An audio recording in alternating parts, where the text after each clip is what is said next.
is good, guys? It is Reed and welcome back to another video. Today we got Mentalism 101 episode 6, which is going to be on the center tear.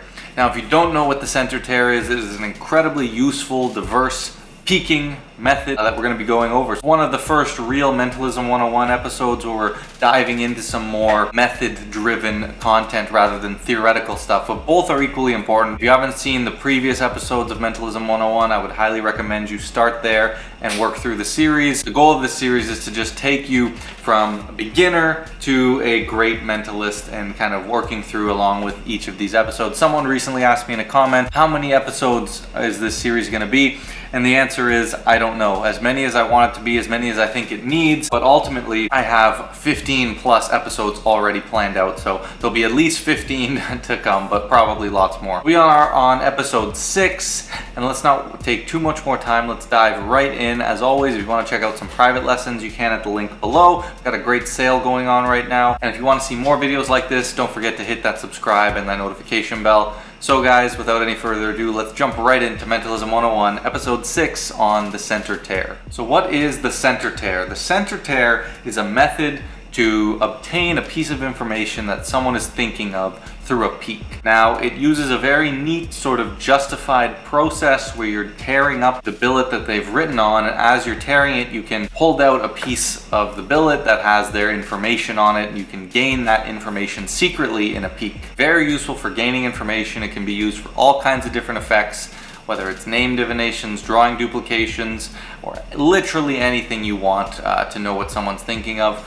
Now, it's super important, the subtleties, the justification, and so we're going to be diving into a lot of theory first on the center tear, and then we'll get into more of the mechanical method and how that works, and we'll finish off by talking about some other ideas on the center tear. And if you stay around to the very end, I will walk you through a routine, a drawing duplication, sort of the skeleton of a great routine for a drawing duplication. So how to use the center tear. Let's first talk about how you introduce it, what kind of routines you could use it for, and how you can kind of segue into the setup, the situation that you need to be into to employ it. So first, I'm going to talk about some of the subtleties and some of the things that I've talked about in previous episodes, about specifically in episode 3 where I cover billet work.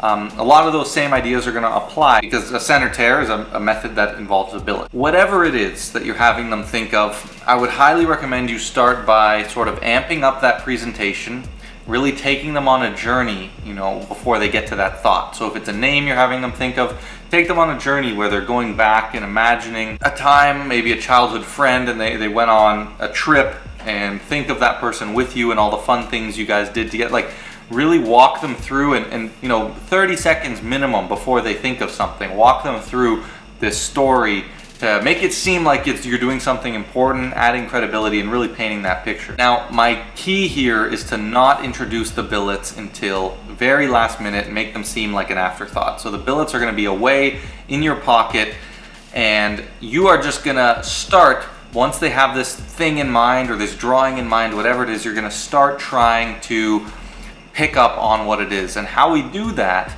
is we pretend like we're reading them, right? Whatever your process happens to be. I've talked about a process in episode 4, very important, go check that out. Whatever your process happens to be, you start doing that, right? And then you're gonna start to name some things that are very general, but will hit, right? So for example, if it's a name, the ones I've given you guys as examples before is you say, I think this is a medium length name, and medium is a great word for anything. If you're talking about animals, people, names, you can always say it's medium. What does that really mean? Not much, right? It's a medium-sized animal. It's a medium-length name, whatever. So something along those lines. And then for names, you can say like, oh, I'm getting this as a male name. Hold on, maybe female. Like you can say both outs, right? I think this is a male name.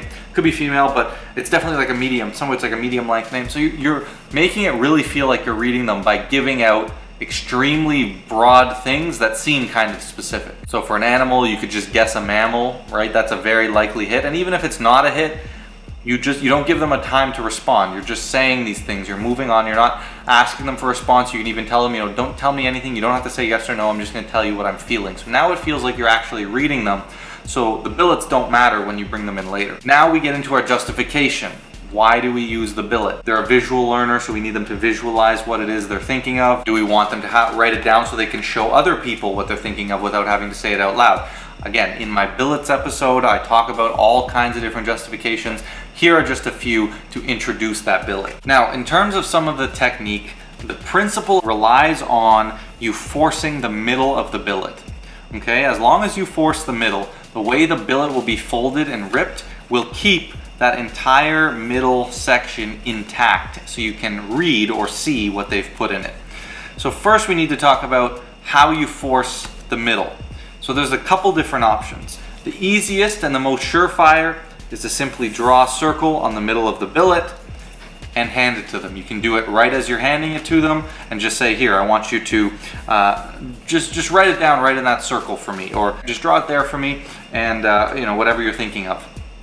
I don't find this needs much of a justification. You don't need to say why you drew the circle or why it has to be in the middle. You say, just draw it here on this piece of paper. That's all you need to do. Draw it here on this piece of paper. You don't need to be super specific. Make sure you draw it in the circle. Like, you don't need to say that. You just say, draw it here on this piece of paper while you circle it. And that's enough for them to understand they need to draw it there. Even if you hand them a billet with a circle on it, it's extremely likely they're going to understand they're supposed to draw it in there. You could also do a square.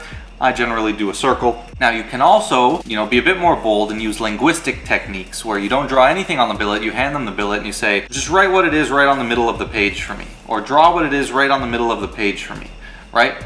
Saying that is very likely already that they're going to draw it on the middle. Why would they draw it in the corner, right? So just saying that can basically, you know, very likely force them to drawing it in the middle. And the final idea is, if you're doing this with like business cards or maybe something that's pre-printed, you can have like your information written along the bottom, your name written along the top, maybe your social media over here, and something else over here. And then you just leave this blank space in the middle. So now they're forced to draw in the middle. So those are a couple different ideas. If I'm doing it impromptu with blank billets, I generally will go with the circle method. And all I do is take it out and I say, here, just go ahead and just draw what you're thinking of in there for me, just so you can visualize it, or whatever my justification happens to be. Once this is done, you can also opt to pre-fold this billet. So before you hand it to them, and if you're doing this, I would recommend doing this part before you're in the middle of performance. This will be sort of a setup, so you could maybe set up the circle and the pre-fold. So you just have it pre-folded. All you do is fold it in half one way, in half the other way, so it's in quarters and you're ready to go. And then you just hand them the billet like this. And the benefit of the pre-fold is when you tell them to fold it up, there's no ambiguity. It's very obvious how you want them to fold it up. I generally, personally, do not pre-fold. I just say, all right, fold that in half, and then fold that in half one more time so it's in quarters. And it's very clear instructions and most people understand what they need to do. So now let's talk about the mechanics, okay, the ripping sequence. So essentially, if you think about it, when it's folded in half and folded in half again, if you rip right in half, so if you rip it in half down this way and then in half this way, you'll have 4 quadrants that you've ripped it into. These pieces, most of them will all be separated because there's no ridge, right? There's no ridge on this end, or there's no fold, I should say, so that they'll be in pieces. This edge, however, has a fold on each side. So what that does is keep this whole middle quadrant intact. Once I get the billet back, I like to orientate it so that this double edge, right, the corner, the middle, is in my left hand, okay? And now, again, we need another justification for why we're ripping it. So a couple of those ideas are, we're just gonna destroy this, okay? So you've written it down, you've seen it, now we'll just destroy this, get rid of it, okay?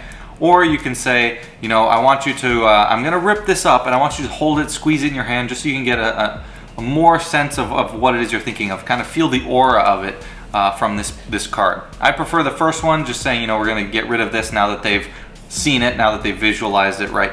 So first tear, right down the middle, okay, easy. Then you wanna put the, you wanna keep track of this corner, right? That's the corner we're trying to keep track of. So you wanna keep that on the bottom. So now this piece is gonna go on top. So this is on the bottom, right? If you're holding it this way, it's towards your thumb, okay? Because you want to keep this corner against your thumb. So now you place this on top, turn it. So now that corner is still over here. And you're going to rip it again down this way in half. So now that corner is still there, still under my thumb. So I put this on top again. And now I have all the pieces in a little bundle that I hold like this. with the piece of interest against my thumb. Now we're gonna have the spectator hold out their hand. We're gonna push the bundle a little bit more into the palm of our hand, so it's not between the index. We're kind of moving it over so it's hidden from the top like this. We're gonna turn over and pull back this piece with the thumb.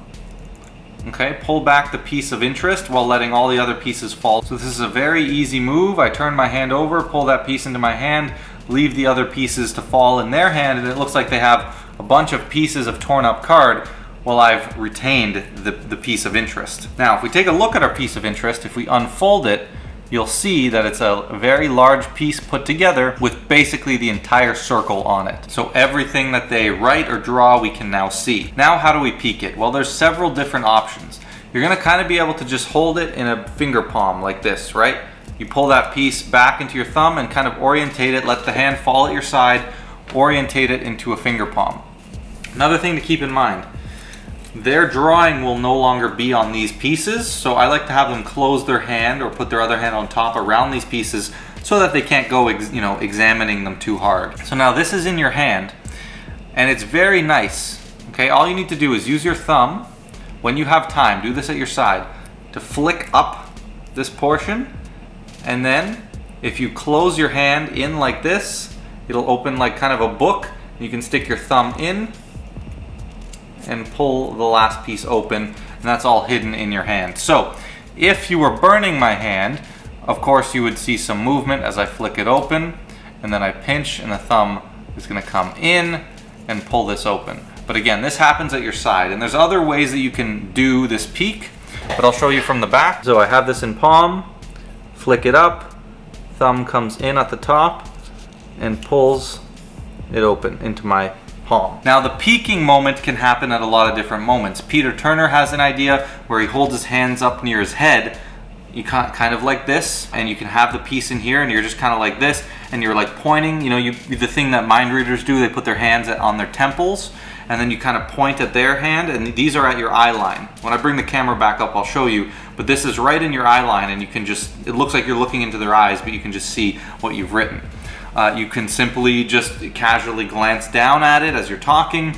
Many different options to get the peek. Now, one other thing I want to talk about is doing this with Post-it notes, because Post-it notes, the ones with this little sticky top, is very useful as well. Okay, a lot of people have those and they're very accessible over just like getting billets and sometimes. So the Post-it note, the only thing you have to consider is the top is sticky. So when the billet is folded, one edge is going to stick together. So that can be a problem with certain peaks, but with a center tear, you won't have any issues because this edge will be stuck to this edge, but it won't affect your middle portion. There's no sticky part there. So the next thing is ditching this. So obviously we have this in our hand. We now know what they're thinking of. They're holding onto the pieces. What do we do? Well, option one, you ditch it into your pocket and you're good to go. You leave it, and when they're done, you just discard of these pieces. Don't bring much attention to it. Now, some of you might be worried, hey, what if they start looking through these pieces, right? You have to keep in mind, and I'll show you with another example in a second, that most of these won't have any drawing on them because the entire drawing's here, and in a lot of cases this will all be blank, which may be a little bit odd. And then if they happen to look and they see that their drawing's not here, well, where is it? Again, not something you need to totally worry about, but one idea that I love is after I've revealed the info, so I'm going to hold on to this for the whole reveal, and then I finally say, you are thinking of a dog, and they say yes, and then they kind of freak out, and then they'll naturally likely open their hand or place the pieces down on the table, or I can just prompt them to. I'll say, open your hand for me, and then I'll just say something to the effect of, think about how crazy that was. You were just thinking of something, you had all these pieces ripped up, and in that, as I grab the pieces and just kind of display them, I just add their piece back to the pile, and then you're clean. I'm not worried that their drawing is all intact here.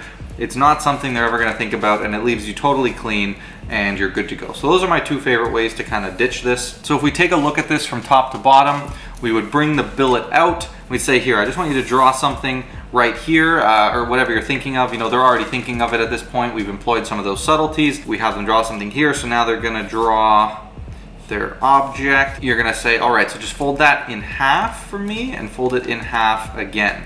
Now you turn around, you take it back, and I'm going to dot the corner of interest so you guys can follow it on both sides here while I go over the mechanics again. And I'll show you from the front view. So I take it back, with the point of interest in my left hand. I'm going to tear and move this bundle to the front, keeping the point of interest along this thumb. And the point of interest is the one with folds on each side of it. That's going to be the middle of the page. Then I'm going to tear down again. Now these billets are kind of narrow, so it's a pretty tough tear to do this next tear, but if you have a bigger billet, it'll be easier. Tear, and then again, this right hand goes on the top, so now I have this against the thumb. Right, and I'm just going to place this now more in the middle, deeper in my palm, and I say hold out your hand, I place it in, and as I place it in, I'm going to retract that, you can see with the dot, into my palm as I let those go, and I have that palmed. Now the hand drops to my side, I'm going to flick this open with my thumb, and then I'm going to pull open this way, and now I have the drawing in my hand just like that. So some important subtleties to keep in mind. Make sure you don't introduce the billets at all until very last minute as an afterthought. Have a justification for bringing them out. Have a justification for them to be written, for their thought or drawing to be written down. And then take some guesses before that billet is introduced. Pretend like you're actually reading them. Keep them very broad. So some other ideas with the center tear. There's two things I want to talk about. One, very quickly, the center tear is fantastic to leverage a one ahead. So you have someone think of something, you get your peak using the center tear, and then you move to someone else and you have them think of something and you pretend to read them, and then you take a fresh billet and you draw whatever the thing was on the center tear, or you write whatever it is down, and then you hand that to them, you fold it up and you say, all right, for the first time, what is it you're thinking of? They'll say whatever they happen to say. Now you know what their information is, and now you go back to the original person that you center teared and you draw what this person said on the billet, and then you just, put the billets together, switch them, and you have supposedly guessed both things, and that is absolutely awesome. Another idea, and something I do use quite a lot, oftentimes this will happen with like a drawing duplication, or maybe I'm writing down the word, to reveal to everyone. I don't need to open this at all if I know there's going to be a stack of billets or like a big notepad that I'm going to write on. So what I do is I'll take this and first of all, I'll put this on top of the piece, right? So now the piece is hidden very logically. I have the pen in this hand, and then I'll just do a readjustment. And you can skip this part, you can just do this part right away, and you'll just slide the piece right to the front of your notepad or your billets, right? So you'll pick up your stack of billets and immediately place that right on the front. Now you have all the time in the world to pretend to draw, right? You're pretending to draw and think, and now you can do all of this hidden. You flick it open, and this is the only part of the mechanics that's going to take some practice, is getting this open. But this way is a great way. You have so much time. You can even come with your other hand, right? While you're thinking about what you're going to write, you can, maybe uncap the pen and you say, let me see here. And now I'm just coming with my other hand and completing the opening.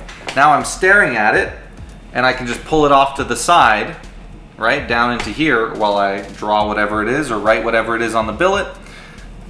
Close it up, pull this back into my palm, take off my billets, my stack, my notepad, whatever it is, hand that billet out, and I am clean, and I can add that back to the pile or completely get rid of it. Now I want to talk to you guys about a little routine. I'll walk you through how you could do a drawing duplication with the center tear. Now I have a drawing duplication effect that I call canvas. That is a fantastic drawing duplication effect, very well justified. If you guys would like to learn it, let me know and I can consider making a video on it.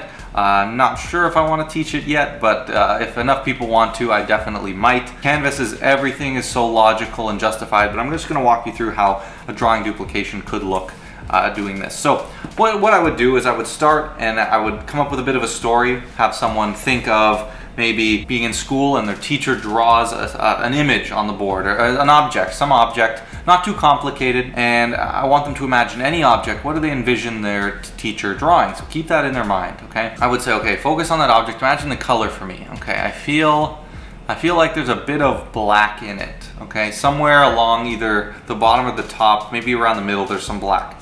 See guys, I said absolutely nothing in that sentence, and pretty much everything is gonna have some black somewhere, right? So very broad. I'll say this is maybe a medium-sized object.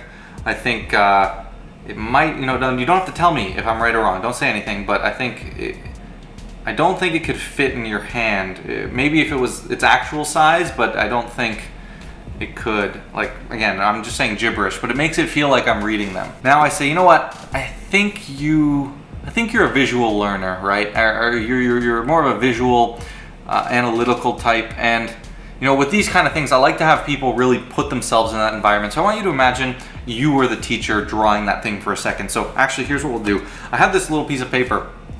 I want you just imagine you have a chalkboard, right? Imagine here's your chalkboard, and imagine you draw that thing. Okay, so just go ahead and just take this and just draw whatever it is that you're thinking of on the board. And you say, perfect. Now I don't want to see that, so just fold it up for me. Fold it once in half, and then fold it in half again. And now take a good look at it. Make sure from either side I can't see through that, right? Okay. Now they'll hand it back to you, and you say, here, I'm just going to take that for a second. And now that you've seen it, now that you've visualized it, put yourself in that position, I'm not going to look, but I'm just going to tear it up. Okay, I'm going to tear this up into a couple of different pieces, right? Get it in all kinds of different pieces like this. And I want you to hold out your hand for me. I'm going to give you these pieces. I really want you to squeeze onto them and feel the aura of this object. Okay, so I'll put those in your hand. They're now in their hands, and I have my steel. And I say, okay, just keep focusing, keep trying to send this to me. Focus on what this object is, what it do, what would you use it for? Okay, I'm going to try to see what I can pick up on here. So now this is when I have now loaded this in the front. I say, okay, let me think here. Okay, you know what? I think let's try this. See, I'm having a bit of trouble here, but it doesn't matter. I have all the time in the world. Okay, it's upside down. I can even rotate it, and now I have all the time in the world. I see the little bunny rabbit. See my artistic abilities with the bunny rabbit. And now I'm just gonna go and I'm gonna write rabbit on this one, and the routine is done. Or with a drawing duplication, I would probably actually just duplicate the drawing. Then I would take the stack of billets, take this away, place my reading on the table, my billet with my drawing, and then I would say, so think about this. You know, you could have thought of absolutely anything. You thought of one thing that meant something to you when you were, in school or whatever it was, and now you have that aura. Let me see those pieces for a second, right? So now they're going to open their hand, and you say, again, I can now do this, re-add it, because I've already committed, right? Once you've committed, now you can re-add it, because you don't want them, if you haven't committed or said what it is that they're thinking, you don't want them to think maybe you somehow saw it when they open their hand, right? So now that I've committed, I say, look, you have all these pieces in your hand of that object, you're getting that aura, and just like that, I've now added that piece back to their hand, and I can do a very clean reveal. So that's just an idea for a drawing duplication. I hope you guys like it, and I hope you enjoyed this episode of Mentalism 101. So guys, that is it for me. That is Mentalism 101, episode 6. I hope you guys absolutely loved this episode. Tons of information, super jam-packed, with an effect, with a method. Absolutely killer episode. So I hope you guys have been enjoying this series. Let me know what you think of this video and this series if you'd like me to continue it. Don't forget to like, comment, subscribe, all that good stuff. I think this series is super valuable. Well, actually, I know it's valuable because once in a while I'll get some ancient mentalists who is telling me that I'm exposing and ruining mentalism. So that probably means I'm teaching it well. So anyway, I hope you guys enjoyed this, and if you'd like some more help with your mentalism or to learn some of my best effects, you can hit me up for a private lesson and we can go over some incredible effects like my effect character, influence force, some of those things you've seen me perform and I've asked about so much. So with all that said, guys, thank you so much for watching. Don't forget to like, comment, share, subscribe, and I will catch you in the next video.